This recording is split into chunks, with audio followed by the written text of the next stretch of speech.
আজকের রেসিপিতে থাকছে দারুণ মজার শীতকালীন একটি খাবার ম্যাদ মাছ।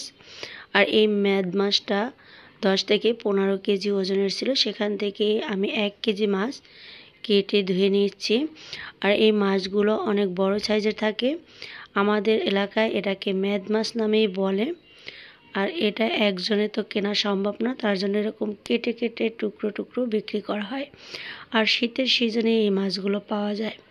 তো 1 কেজি মাছ আমি এরকম নিয়ে নিচ্ছি। এবার মাছগুলোকে আমি ছোট ছোট করে একটু টুকরো টুকরো করে কেটে নিচ্ছি।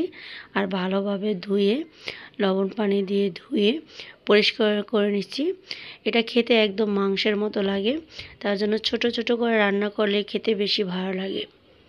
এবার রান্নার জন্য প্রথমে চুলায় দিয়ে দিচ্ছি কড়াই, আর কড়াইয়ে দিয়ে দিচ্ছি পরিমাণ মতো তেল আর পেঁয়াজ। পেঁয়াজটা যখন এভাবে হালকা গোল্ডেন হয়ে যাবে ওই পর্যায়ে দিয়ে দিলাম পেঁয়াজ বাটা, আদা রসুন বাটা, জিরার গুঁড়ো, লবণ, হলুদ গুঁড়ো। এখানে আমি 2.5 টেবিল চামচ পরিমাণে দিয়ে দিচ্ছি। আর মরিচ গুঁড়ো দিয়ে দিচ্ছি 2.5 টেবিল চামচ পরিমাণে।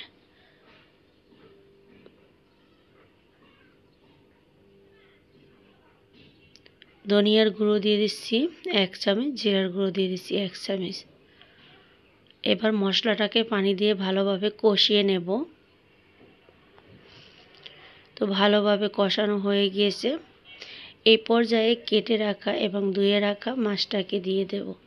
আর এই মাছটা যতক্ষণ কষাবে কোনো প্রকার ভেঙে যাওয়ার চান্স নেই, কারণ এটা মাংসের মতো চুলায় দিলেই গরম তাপে শক্ত হয়ে যায়।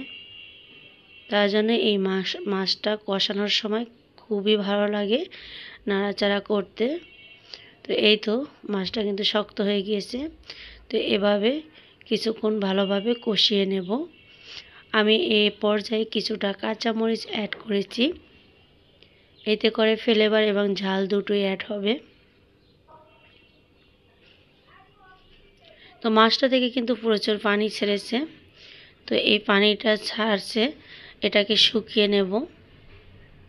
কষাতে কষাতে যখন পানিটা শুকিয়ে যাবে ওই পর্যায়ে ঝোলের জন্য পানি দিয়ে দেব। তো এবার রান্নাটা করে নেব। এখানে আমি ঝোল দিয়ে দিচ্ছি বা পানি দিয়ে দিচ্ছি। পানিটা যতক্ষণ না শুকিয়ে যাবে ততক্ষণ রান্না করব। তবে কেউ এটা ঝোল ঝোলও রান্না করতে পারবে। তো আমার কাছে মাখো মাখো এই মাছটা খেতে ভালো লাগে। আর শীতের সিজনে এই মাছটা রান্না করে রেখে দিলে ঠান্ডা হয়, একদম ঘন বা ঠান্ডা পড়ে যায়, তখন কিন্তু ভাত দিয়ে খেতে ভীষণ ভালো লাগে। তো সব শেষে কিছুটা ধনিয়া পাতা অ্যাড করে দিচ্ছি।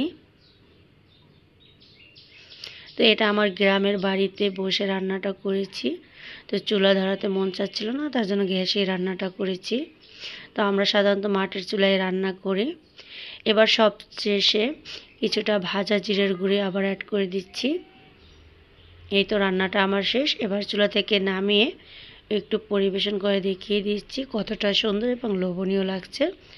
এই মাছটা কিন্তু অন্যরকম মজা। চাইলে এই শীতের সিজনে ম্যাদ মাছ কিনে খেতে পারবে। তো আজ পর্যন্ত বিদায় নিচ্ছি। আল্লাহ হাফেজ।